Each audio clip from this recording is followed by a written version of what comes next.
All right. Uh, so, would you be so kind as to read the opening poem that has the strangest rhyme in the first two lines that I've ever heard in one of these books? I actually had not even looked at the opening poem. Oh, wow. This is Okay. great. Let, let's get started with healthy habits, like washing our hands and eating our carrots, Doesn't rhyme. That's not even a half rhyme. or going outside to run and play. Don't sit around in the house all day.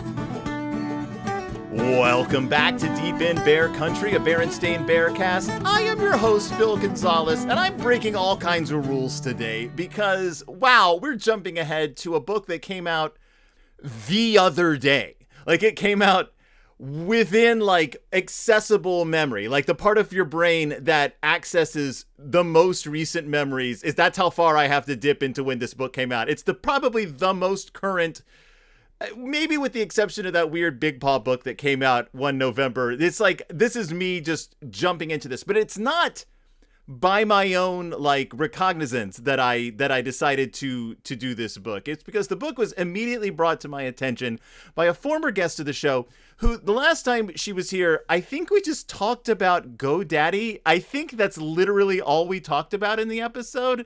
It's Becca Peter. Hi, Becca. Hi, Phil. Welcome back. Yeah, it was brought to my attention after the episode you were on that we never even explained what GoDaddy was in the whole episode. A listener said, I don't know what that is, and you guys just talked about it as if it was like Kleenex or Band-Aids, like something that every person knows what they are. I guess it's just if you know, you know. If you know, you know. You have to be a real insider in order to understand the deep in Bear Country's obscure pop cultural references. Welcome back. Thank you. It's good to be here. So you brought this book to my immediate attention. Yeah, I actually pre-ordered this book. I don't usually pre-order them, and I think I just randomly did. So it showed up. I wasn't really expecting it. And I took a look inside, and it was amazing. And so I had to reach out and tell you how amazing it was. This book covers a very important topic that it does, I think, a fairly good job covering, but it covers it in the most like oblique way possible. Like, how about a musical about the subject in the pages of a children's book that spends probably a disproportionate amount of time setting up the concept of the musical in order to get a bunch of information. Like, it's several layers deep when I don't think it had to be. But I can see Mike being like, gotta zhuzh this up. Yeah, so I this book was not what I expected. And so my question for you, when you saw this cover, if Mm. you see this now and you don't know anything about what's in the book, knowing what you know about Berenstain Bear books today and Mike's efforts into them, what would you expect out of this book? Just looking at the cover. Well, for the listeners, this is the Berenstain Bears Stay Healthy from January 2024. And yeah, looking at it, I would think it was going to be something along the lines of the too much junk food, most likely too much junk food, which was the last time they really dipped into like how to take care of your body. It's the cover has the Bear family. They're gesturing up at kind of a little like arc, like with like medicine and good food and exercise labeled. And it looks like it's just going to be your run of the mill. They go to the doctor and Dr. Grizzly tells them how to stay healthy. That's what I would think going in. Yeah, looking at this, I would have expected, knowing that Mike has limited resources available, right? Like back in the day, there was a whole team of people working on the books, and they were able to produce this tremendous amount of new content every year. And now Mike's kind of a one-man show, and his resources are more limited. So he's recycling a lot of content, but taking older stuff, trying to make it relevant. He's doing a great job. This is not a criticism. But we know Mike doesn't have all the tools to work with that his parents had in the past. So looking at this cover, I would have expected that it's like basically the bear family goes on a walk and talks about being healthy. And we kind of see the little thought bubbles, like sort of recycling some old graphics. Because right on the cover, we see kind of the one of them all running, and you Yeah. think of the big track meet or the many stories on the same theme. So that's kind of what my expectation was. And that's not what this book is at all. Well, to defend Mike's resources a little bit, I mean, he is married to a doctor. His wife is a medical doctor, and he is very close with children's hospitals, the Berenstain Foundation or whatever. They are very focused on children's health. Now, what's funny is knowing my friends and knowing people who talk about the Berenstain Bears to me. This is one of those books where this is kind of a book that the I can't think of the term I'm looking for. Like, the gauntlet is now thrown. Where does Mike come down on public health? Now, personally, I know that answer because I've talked to Mike about things like this. But your general, I mean, you probably see this a lot too. People hear that the Berenstain Bears put out Christian books.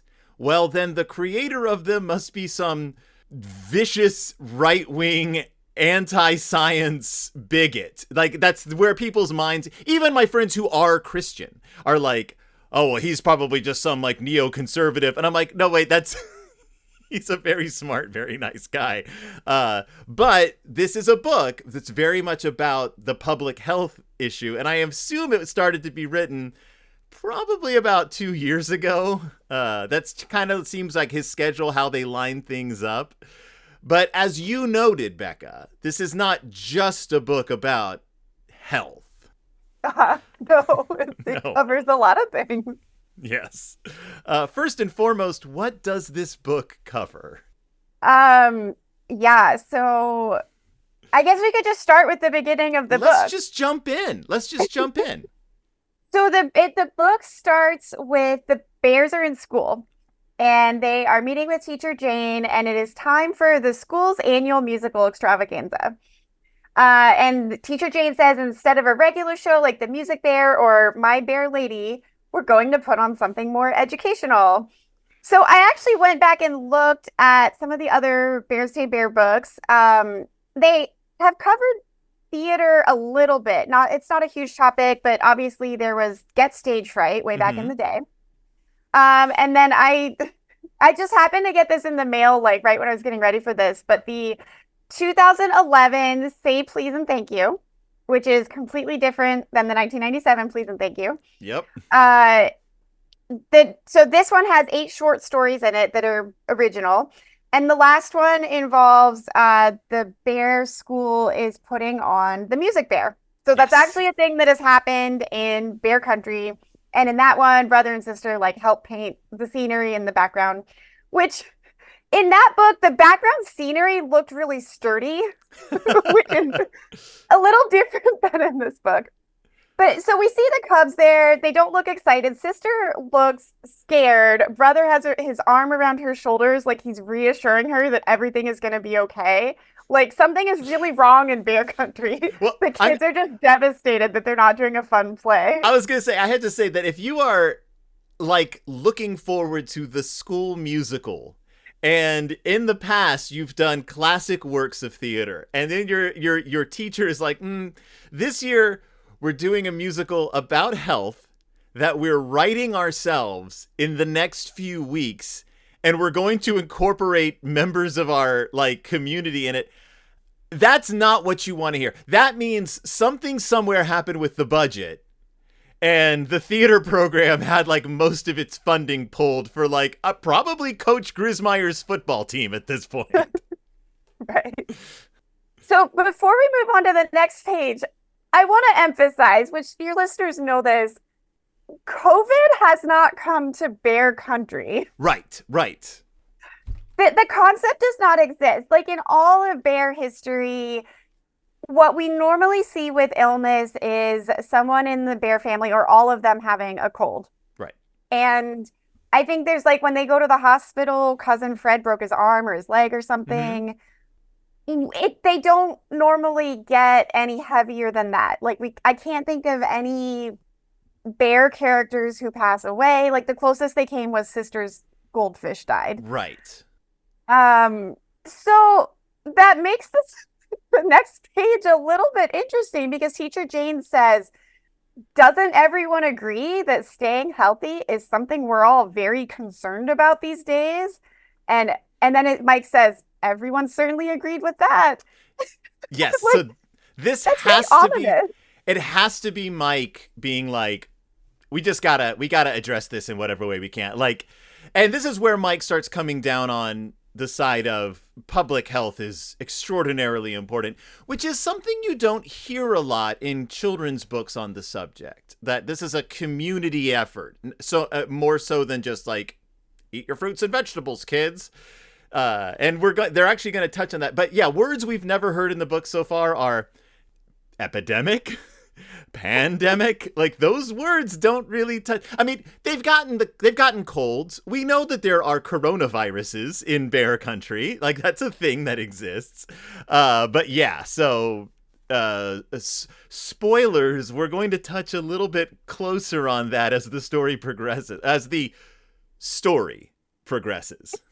The other thing we see on the second page is that Honey is there, so obviously we're now at the point where Honey must be in kindergarten and they are all in school together. Yes. Although I will say she's in all of the pages, she's the only cub I noticed who was like really little. Everyone else seems to be like brother and sister's peers, and then Honey is just sort of randomly inserted. Yeah, I think we touched on that in Gifts of the Spirit Growing. I think that's the one where they were like, Honey Bear's getting older. Giving lie to the bears don't age thing that they keep reiterating on their website, but they do age, and Honey Bear is now in public school. Yeah. So on the next page, now the cubs are getting into it, and they're talking about having different health experts come. And so, of course, they talk about Dr. Gert Grizzly and Dr. Berenstain the dentist, who are two very appropriate people to come and talk about health. And then Brother suggests that Farmer Ben and Mrs. Ben should come because they know all about good food and healthy eating. Yeah. And I mean, yes, in the context of bear country, they don't have like a nutritionist or a dietitian. So I can understand Farmer Ben, I guess, is the closest you're going to get. But I read that and I laughed because it's like, does he know about healthy eating though? Like being a farmer does not automatically make you a health food expert. Yes, we know that Farmer Ben is seemingly an organic farmer. We don't see any like Monsanto trucks or anything outside of his farm. My concern is always like, will Farmer Ben keep his cool? Like, will Farmer Ben not go off on some sort of like rant about kids trampling his like pumpkins? I don't know. It's he's one of the more volatile adults in Beartown, so you know. Yeah. And then they also bring in Coach Grismeyer as an expert on physical fitness, which makes the most sense in the context of bear country. But again, like your average high school, elementary PE teacher, the quality of their education can be very the education they're providing can be very hit or miss. Well, also, Coach Grismeyer, who is introduced in the chapter books, I believe, as a chauvinist jerk. Like, that's his character historically in Beartown, is that Coach Grismeyer does not listen to the kids, doesn't seem to like them very much, and makes it his goal to, like, humiliate the smaller students. So, you know, a little questionable, but they're doing the best they can. They're working with what they have. Limited resources. Again, the budget has been pulled. We see a picture of like in the first page, you see photos. You see imagining the Music Bear and My Bear Lady, and you actually see like a bear in like the Ascot Gavotte like hat. It's very nice attention to detail, which of course brings to mind, like, I'm sure that Mike and his wife, whose name I can't remember, like probably have sat down and watched a lot of AMC. Like that just seems like the kind of thing that they've done. And he's probably like, I just can't wait to draw these costumes. Like get Edith Head's designs in there. Yeah. So they decide that the name of the musical will be Good Health to You. Sounds bad. Sounds like a bad time. But it's bear country, so they don't have anything better to do. When there's No, a musical at the school, everyone in the town goes to the school and watches it because there is nothing else going on. I Everything I stops. was hoping we'd get some detail on like, Ferdy Factual's gonna write the music, and so's gonna do the choreography, and so will design. Like, I was like, if we're gonna go in on this, let's go in on it. But they don't. They sort of skate over how the creative process occurs. Yeah, it gets like one sentence that just Yeah. says the students wrote the show and rehearsed it, which I agreed that could have been fun, but they decided to focus on the actual educational portion of the book, which is fine. As someone who has co-written a musical and has friends who actually write musicals, I will let you in on a little secret. It's not fun, and it's not easy, and I can't imagine something written in this few weeks is going to be very good. So, And it was written by the students. yes, a lot of forgiving parents in this crowd. Yeah. So the show kicks off with Dr. Gert Grizzly, and they start with germs. Yes. And there's an actual little song that they sing. They have the lyrics at the bottom. I'm not going to try to sing it. I don't know if you want to try to sing it. I was trying to like parse out how this song would even go. First of all, if you're going to see a musical and the first thing that happens is a medical doctor walks out on stage, and not even an actor playing a medical doctor, just your local doctor, you're in for a good time. Yeah, the kids come out dressed as, I guess, they're wearing like artist smocks. It looks like they're covered in drawings of germs. The lyrics are, "We are germs, we're ugly, we're mean. We're the meanest microbes you've ever seen." I can't imagine. I don't know. It made me sad to read those lyrics. Well, what's funny though is like the artwork shows them, they look like they're wearing smocks for art class that are white, and they, like you said, they've been painted with germs. They're adorable. It Mm-hmm. is so cute. But they've So they're also, supposed okay, to be ugly and mean, but they're even Too Tall looks really cute. I was going to say, also, Too Tall was the one who suggested Coach Grismeyer. This is, they have neutered our Too Tall. Okay, Mike has PBS'd Too Tall, and he is now just a friend of the Cubs, I guess. He's just down for anything. He's game for the musical, and he's dressed as a germ. He's dressed as a singing and dancing germ. He looks really cute. He It doesn't does. really fit with the lyrics, but at the same time, it's an elementary musical, so of course, everything they do is going to be cute and Oh adorable. yeah, that's right. This is elementary. I keep forgetting this is elementary school, not the local high school. Okay, but I would die to see an elementary school put on My Fair Lady. That would be incredible. So on the next two pages, I'm positive that Mike's wife influenced this in a really good way. Because they talk about the differences between viruses and bacteria. And they talk about how antibiotics work for bacteria, but not for viruses. And this is like one of those things that every doctor in the country wishes that parents would understand, that anyone would understand this, because people are constantly asking for antibiotics when they're sick, but most of the time it's viral. Antibiotics aren't going to help. And we know that if you give antibiotics when you don't need them, it creates antibiotic resistant bacteria. Yes. So the fact that like a Berenstain Bears book is trying to teach the parents, not the kids, about good antibiotic stewardship is amazing and wonderful. Yeah, I have to believe that his wife was like, "You're including this, and it's gonna be a 2-page spread, Mike, because I have to just be able to hand this book to parents, and just say, read these 2 pages before you demand I give your kid antibiotics." Yep. So the first page, there's just like a backdrop hanging, and you can see a little cub poking their head out from behind this backdrop. And Dr. Gert Grizzly is just talking, obviously not singing, about the difference between bacteria and viruses. But then on the second page, we see 3 little cubs dressed up as viruses, and they are suspiciously COVID-shaped viruses. And then we have brother, sister, and honey dressed up as vaccines, and they are like, their body is like a syringe, and then there's a sharp needle poking out on top. So you mentioned, you were like, this is a kids musical. Like the budget's pretty low. These are pretty dynamic syringe costumes, which may have Yeah, been the left over from costumes. like the police's anti-drug parade or something.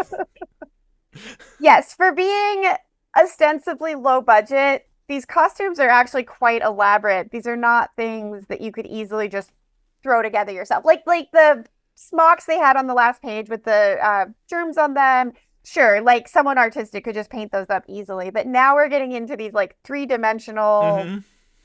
elaborate costumes. I have to point out too that Sister Bear's syringe does have her bow on it. Like externally, I guess as a joke, it has to be just a visual joke on Mike's part because there's no way you could confuse who this cub is. It's also becoming a little clearer that the siblings are the leads in this musical because they're taking center stage quite a bit. Yeah. So, like you mentioned before, if people didn't know much about Mike and they were just making assumptions based on the fact that there had been a Christian line of Berenstain Bear books, then you might wonder whether or not they would mention vaccines. But the Berenstain Bears have always mentioned vaccines going back to the very first books. And Mike has stayed on brand with that. This is not like some woke propaganda. The Berenstain Bears have always been pro medicine, including vaccines.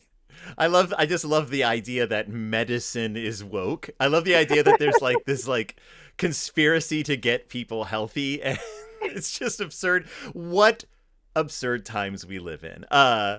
And yes, Mike is pro-vax, which I'm not surprised at all.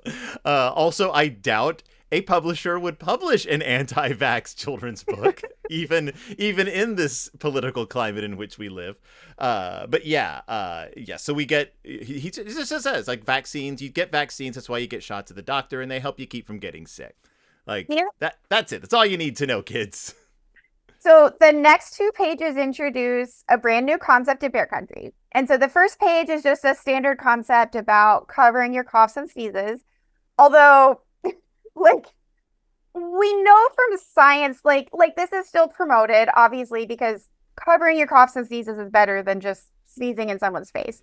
Yes. But we know from actual research studies that this doesn't actually do much to stop the spread of viruses because they're in the air and your elbow is only minimally stopping them from being in the air. And the illustration actually shows this because you can see like you can see the coughs and sneezes getting around the elbow, but that's okay. Like this is still standard public health advice, and it is rude to literally cough or sneeze in someone's face. So it's rude to cough and sneeze in someone's face, and it's bad to cough or sneeze into your open hands and then like go about your day. Like that's just the worst. And I still see people like sneeze like this and then like just go on and do stuff, and I'm like, that's like not washing your hands after you go to the bathroom. That's just so it shows the elbow sneeze. A very good illustration of the elbow sneeze, I must say.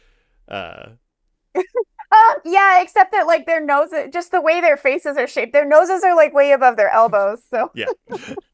They're mouth sneezers. It doesn't matter. Bears are mouth sneezers. Nothing comes out of those noses. So the next page is where we see our brand new concept. Dr. Gert Grizzly says when very dangerous viruses are around, we need to wear health masks when we are with others. Masks can help keep viruses from spreading. Mm-hmm. And I love this. Like, I'm so glad they mentioned it. It is a new concept for Bear Country to have very dangerous viruses because up until this point, illnesses in Bear Country were fairly mild colds. I mean, Papa might be laid up in bed for a day, but they were always things that people did recover from with a little medicine and a little rest or some chicken soup or whatever.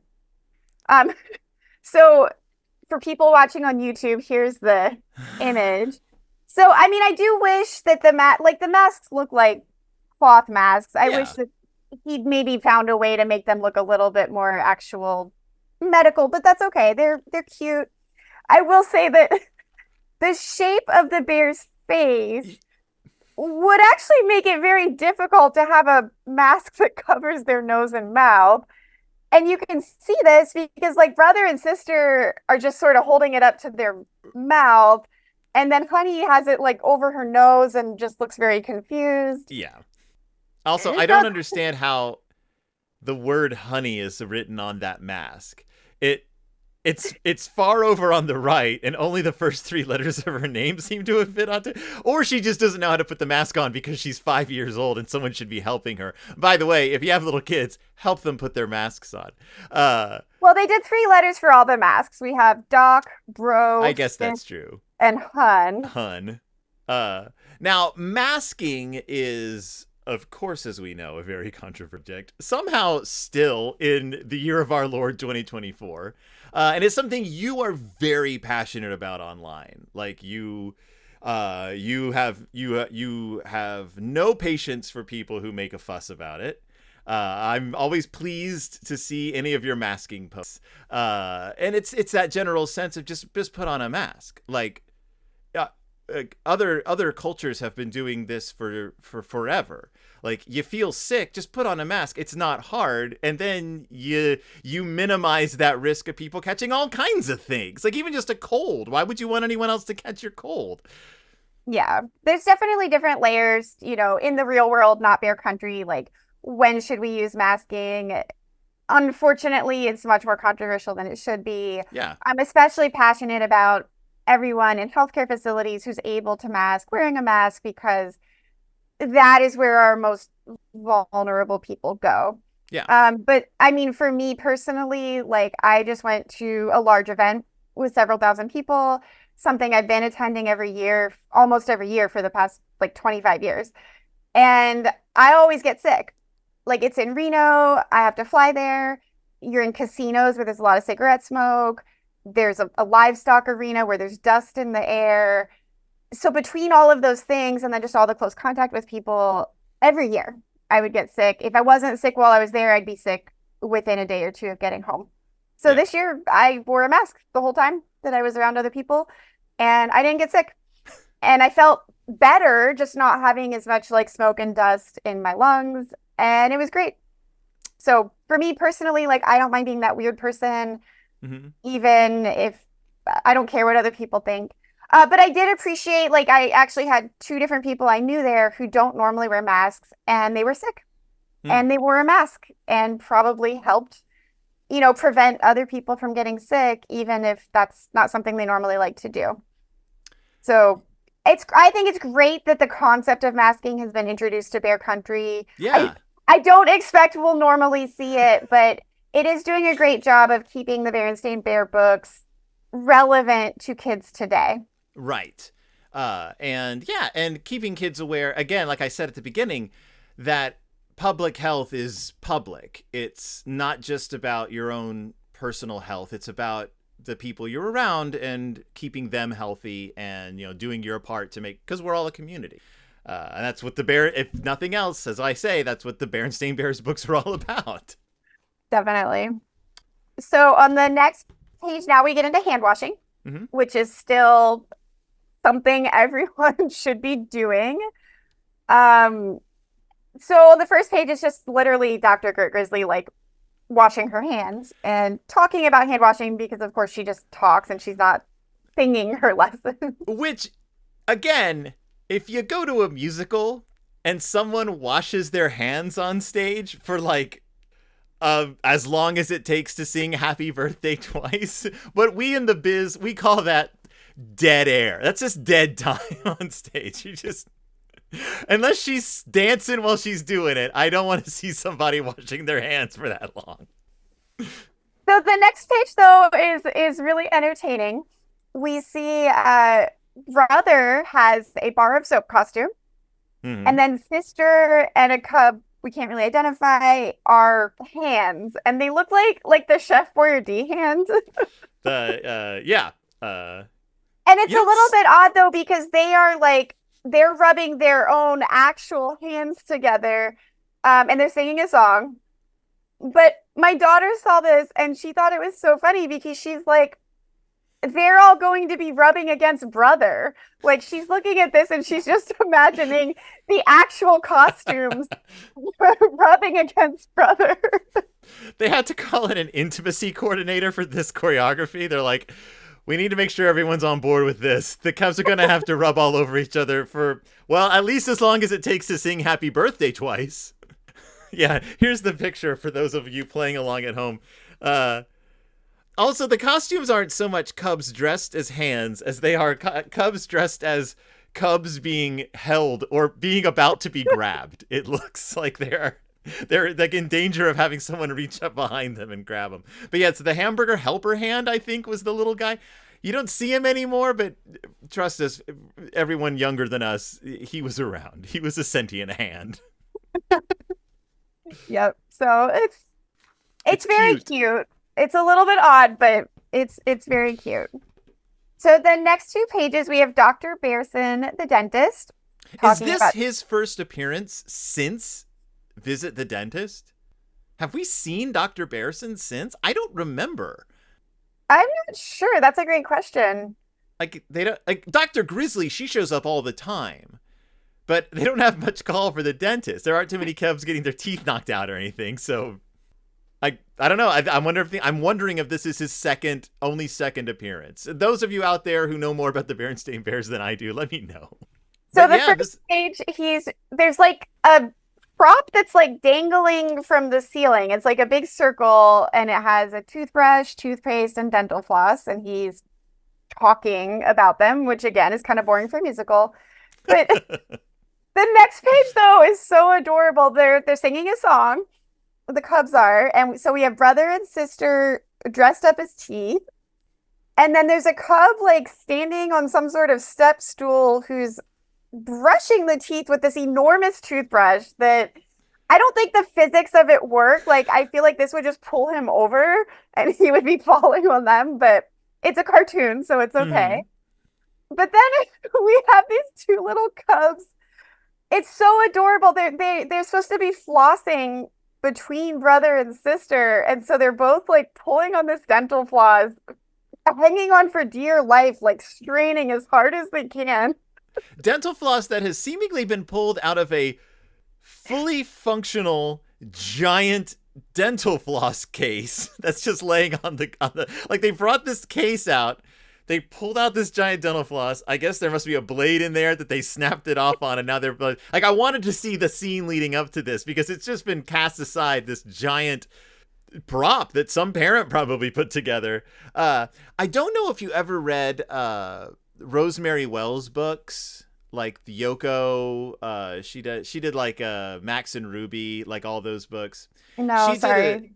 She did a book about kids putting on a pageant about brushing your teeth, and it's very much the idea that there's little kids dressed as teeth, and then some other kid walks up with the giant toothbrush and like scrubs at them for a while, which is not something we ever did in my school, but I guess it's enough of an idea that other children's book writers have gone with it.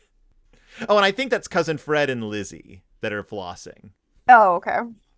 Why they're not flossing, like doing the dance?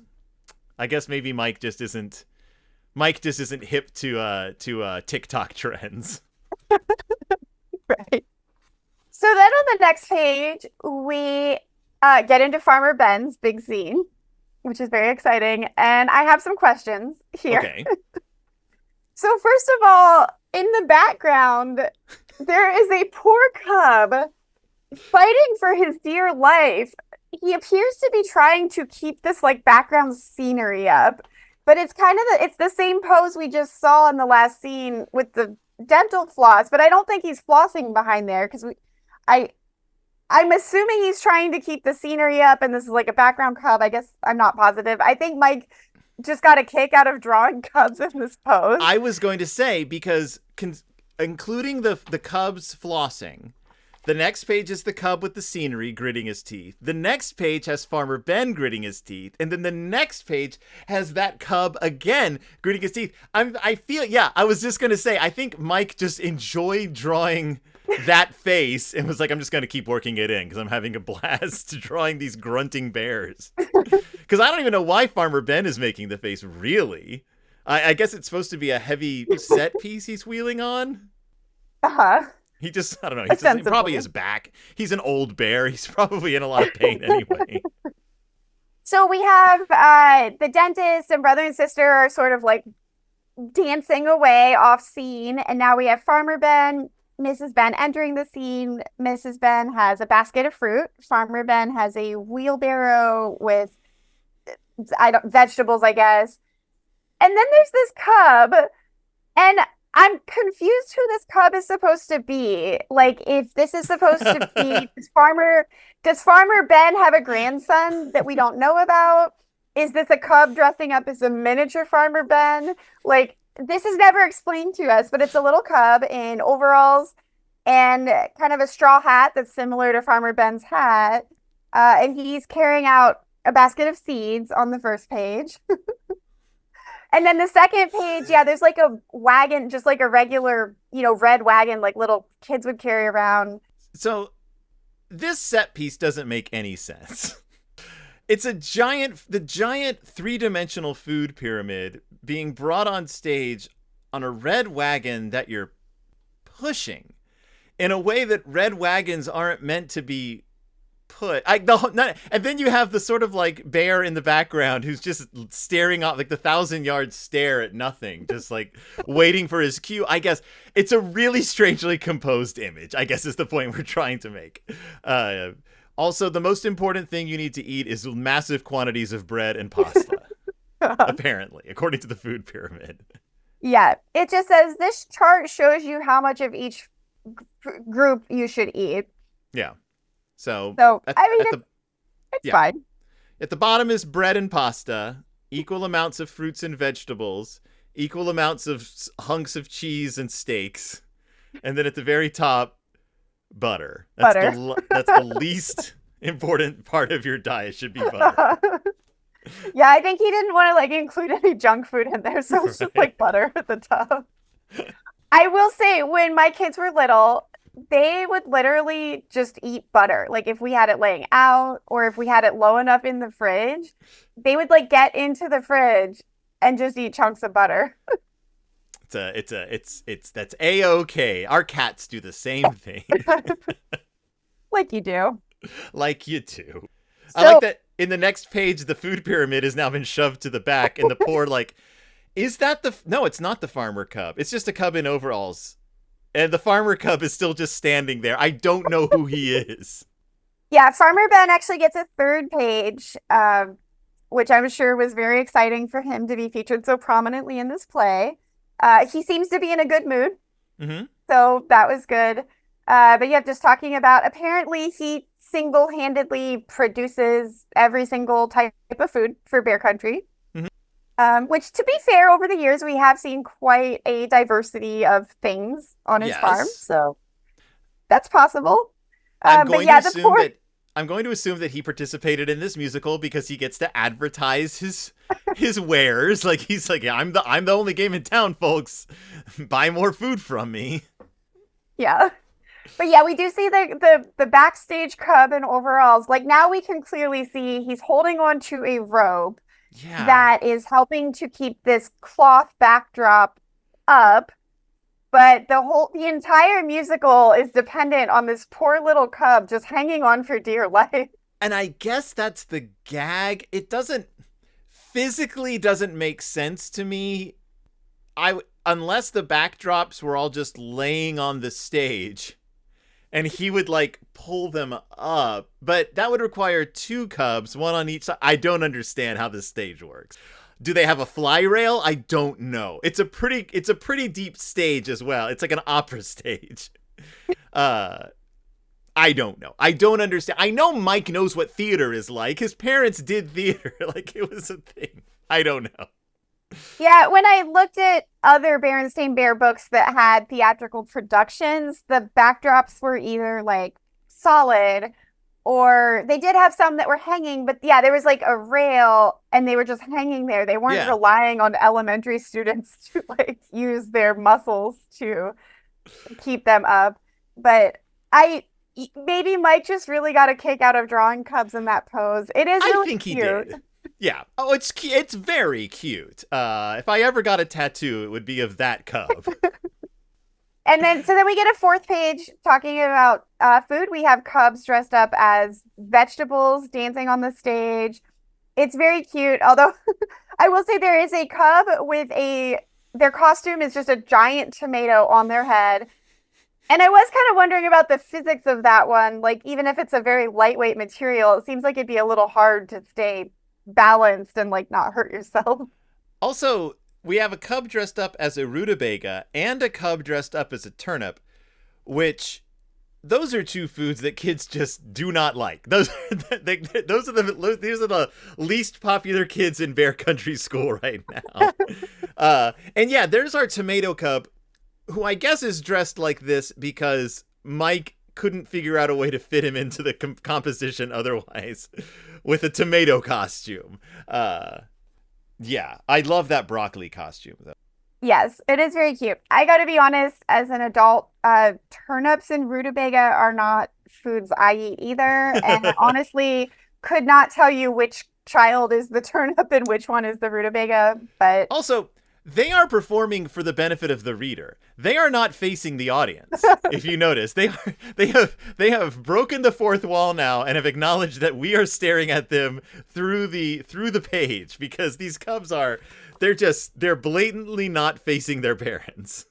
uh, Modern theater. if you look closely, you can see Papa, Mama, Gramps, and Gran in the audience. They are faithful attendees of every Bear Country production.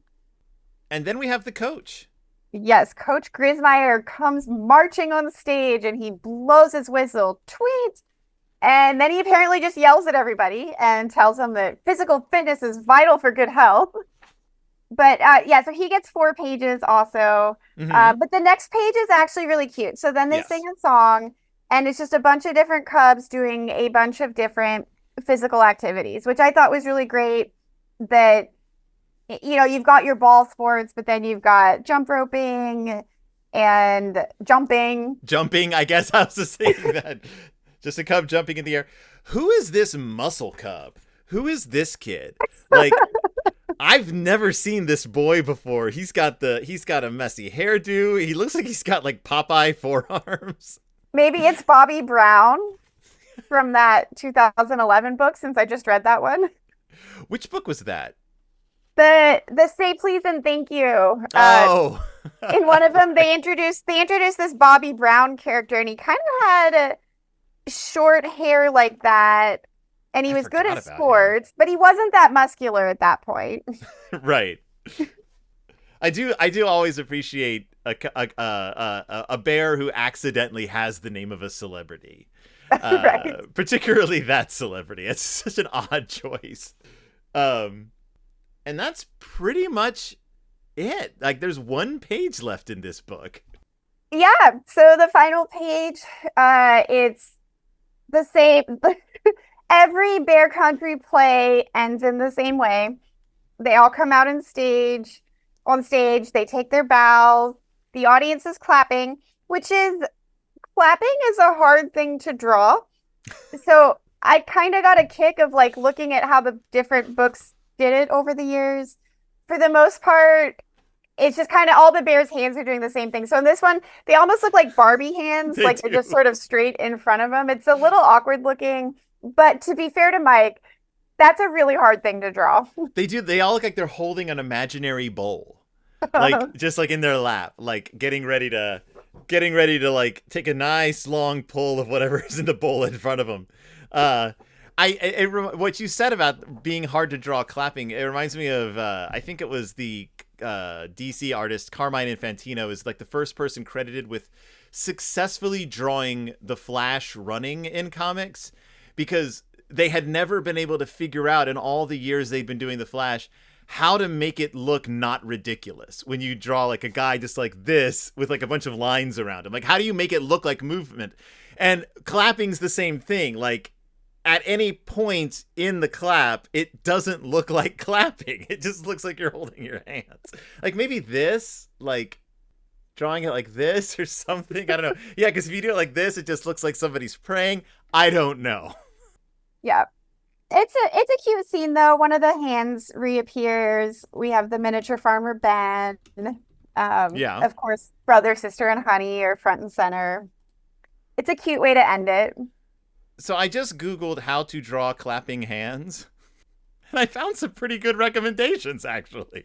I'm looking at it now and I'm like, oh no, wait, there are ways to draw clapping hands. What is Mike should have just Googled really quick and looked up these pictures because there's some good examples of how to draw dynamic clapping hands. So, I don't know. Back to the drawing board, Mike. I guess he hasn't been doing this long enough.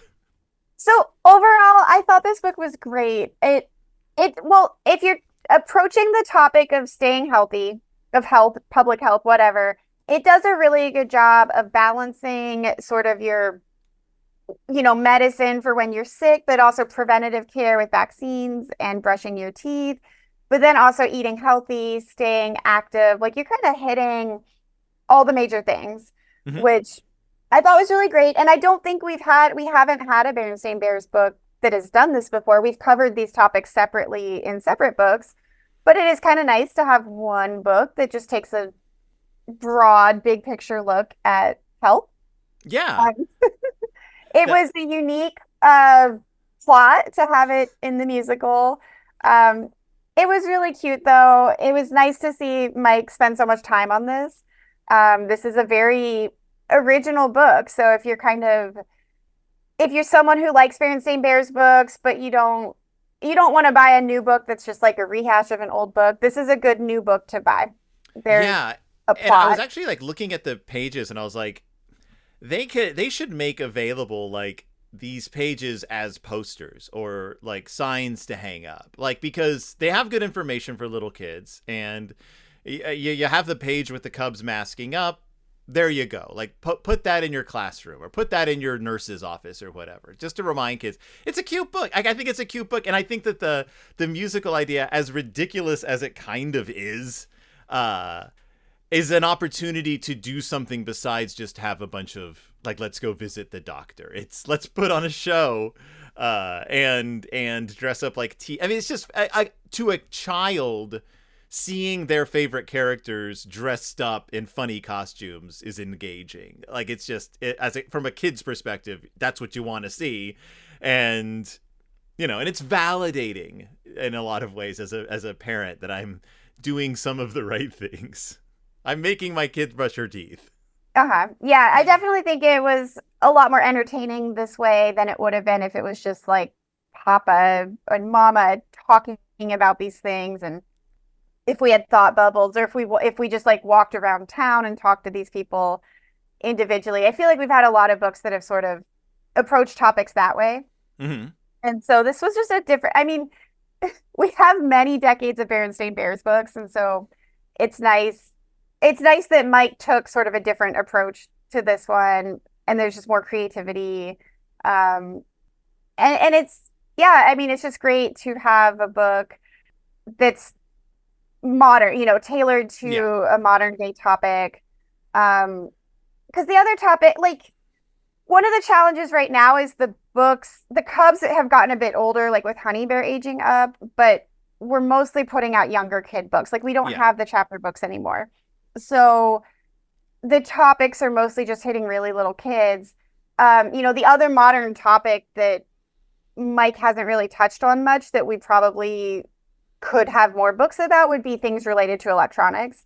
Mm-hmm. Um, I mean, the Bears have done this. It's not like they haven't touched on these topics. It's Right. just more that technology evolves so quickly that, I mean, I do think the computer one that you and I covered with the GoDaddy book, that one actually holds up pretty well, all Yeah. things considered.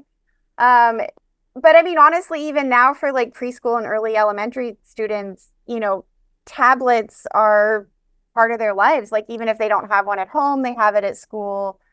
So, something like that might be interesting to continue to try and come up with new books about. But yeah, overall, like the Bears have covered so many different topics, and I thought this book did a really great job. Yeah, I was so happy that you brought it to my attention because ordinarily I wouldn't be getting to it for a long time. But then in reading it, I was like, it's kind of more, it's kind of as we are now in another COVID surge. Public the illnesses have spiked, and people are starting to talk about it again. And I was like, well, I don't want to wait until it's no longer as relevant. I really wanted to cover it now. So that if people are looking for a good book about public health for their kids, that they would be like, the Berenstain Bears. Like, this is a good one. It's really cheap. I was disappointed that it's not available as a digital book. It's only available in physical copies, which makes my life more difficult. But so if you're looking to get it digitally, it's not available. You can only get it in paperback, but it's not expensive. It's like a $5 book. Doesn't have. I thought it was also probably it was a missed opportunity for a Q&A or a few activities in the back. They should have done that. If you're listening, Mike, for future editions, bring back the questions at the end. That's my favorite part. So that's the Berenstain Bears Stay Healthy. Spoiler alert, they do. Becca, thank you so much for coming on my show again. You're welcome. Thanks for having me. Yeah. Is there anything you'd like to advertise, pitch about yourself for our listeners? No, not really. When I was on here before, I mentioned like track and field is one of my main things, which is probably not of much interest to your listeners. But I will give people a teaser. Phil and I, this is an Olympic year this year, the Paris Olympics. And I told Phil, we're going to do a 2-part episode about the 2 books that have Olympics in the covers that involve the Berenstain Bears. One of them is a coloring book, and the other one is one of those weird, you're supposed to have a speaking wand or something with it. But I know a lot about intellectual property and the U.S. Olympic Committee. There's a lot to that. So I am so excited that we are going to cover that topic later this year. So you heard that one of our few sneak previews. As far as I don't plan much ahead, but this is one that now I have someone else holding my feet to the fire. It's definitely going to happen. Also, you get to hear the wonderful way a person may cover a coloring book in an audio medium. I will give a sneak peek because people, if your experience with Berenstain Bears coloring books are like the Dollar Tree books, which are just incredibly random, you may be surprised to find that the older Berenstain Bears coloring books, some of them actually had a plot. Yeah. So there's actually a plot for us to cover. So I think our challenge is going to be we have to find Phil a digital copy because it's a very rare book. I think I paid $40 or $50 for it. Right. Which was worth it to me since, the Olympics are something special to me. I don't normally pay that much for Bears books, but this one was worth it for me. But hopefully we can find Phil a digital copy because I actually bought it from a website that was digitizing old books. So fingers crossed that they have it up. That'll make it easier. It would be a bit much for me to scan the pages, but we will sort something out. We'll figure it out. Maybe Phil will get some more Patreon listeners and then or just maybe someone can just send me a copy of that book. Yeah. If you got it, just send me a copy of the book. I'll talk to Brad and Jeremy, see what we can work out. I'm sure we can work something out because Olympic years are very special years. They only come around every four-ish years for the Summer Olympics and 4-ish years for the winter. Remember when they used to do both in one year? When it was the Winter Olympics and then you had to wait 4 years. There was something about that I really just liked. I liked that it was this 4-year cycle. And then when it came around, that's what the year was about. I, who do not care about sports, would go to friends' houses just to watch the Olympics because it was such a rare event. So I'm looking forward to it, Becca. It's a big year. Olympic year. Yes, it is. All right. Well, thank you so much for joining me, everyone. Thank you so much for listening to us talk about this delightful book. You can also listen to me on Pizza Toast talking about Twilight series. If you want to hear me talk about that with my friend Christy, or tune into It's Del Toro Time that I do with my daughter. We took a little hiatus, but we're coming back with more spooky, scary stories. So listen to that if you want to hear me ramble on about things. And look forward to Becca joining me again later this year. And for everyone else, I will see you all next time, deep in Bear Country.